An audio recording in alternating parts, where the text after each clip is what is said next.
Welcome back. As easy and convenient as those package arrivals from Amazon, or Walmart, and Target can be, there are many who not only enjoy hitting the holiday streets to shop, but they also want to support the local and independent store owners in their neighborhoods and communities.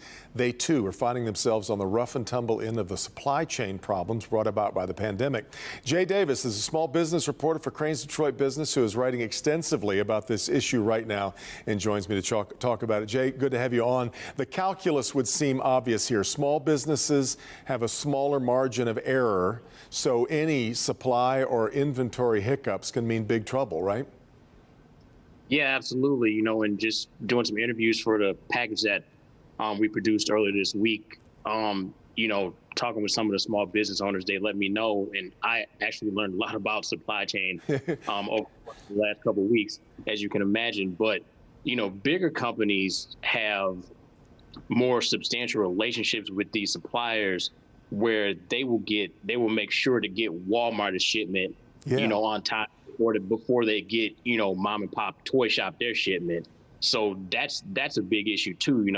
These smaller businesses are getting so few shipments each year that the suppliers kind of put their orders on the back burner, it seems. Yeah, they're not the priority, and some of these that you're writing about, it's not like they were trying to order something in September. Some of these people have placed their orders for things back in January. You would think so, almost a year in advance of the holiday season, and they're still up a creek not getting the orders. Yeah, that was an interesting part of it too. They're in contact, with the logistics people and the suppliers, but all they can do at this point, is just say, it's somewhere, it's coming. We just don't know when. And that's when, the small businesses get in trouble, particularly this time of year. You order something in January and you don't get it until November. That's probably a decent part of your inventory. And, at this time of year, a lot of people are depending on, customers to be in their shops daily over the next, month or so for, a majority of their annual revenues. In fact, Jay, that's one of the really interesting things that's happening right now. For all of the fear right now, we know what's happening with prices and inflation.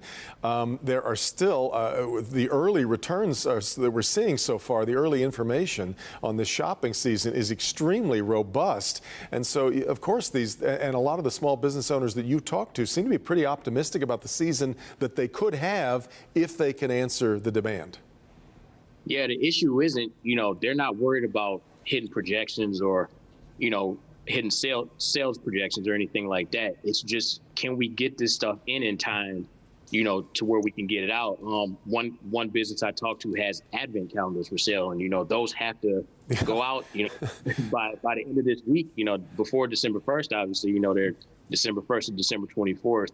And, if you don't get those out, you can't really mark those down. I mean, yeah, there's 25 pieces of chocolate in there, but, you're not marking that on the shelf to somebody. You have to have that, by a specific time in order to get it out to people. We'll assume the sales of advent calendars drop precipitously after Christmas. There's no doubt about it. Staffing issues have also been a big problem. We know that a lot of folks have not been able to find all the help they need. You didn't seem to find that as being as big a problem. They've adjusted to what they have, right? Yeah, those adjustments have been, made over the last year and a half. A lot of small businesses are offering more wages. More competitive wages. They're adjusting, their benefits packages and things like that.